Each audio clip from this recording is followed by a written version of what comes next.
سلام به همراهان نسل بهتر. امروز هم اومدیم با یک کاردستی زیبای دیگه. یادتون نره که ویدیو رو لایک کنید، کانال رو دنبال کنید و اگر از این آموزش خوشتون اومد برای دوستانتون به اشتراک بذارید. برای کاردستی امروز ما نیاز داریم به کاغذ رنگی، چسب، قیچی و یه بطری خالی. برای شروع کار ما باید کاغذمون رو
به هر تعدادی که دوست دارید از این گل آماده می‌کنید.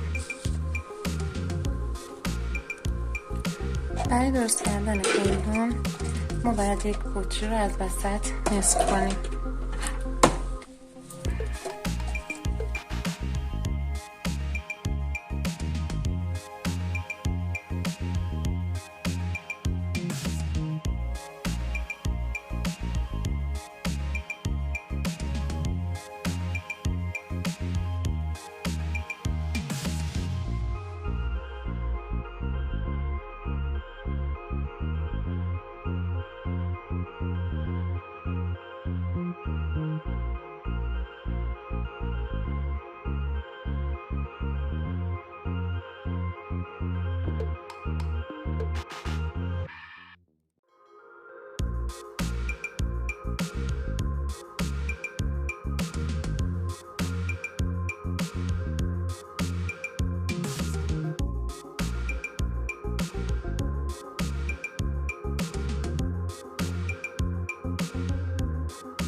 امیدوارم که از این آموزش لذت برده باشید.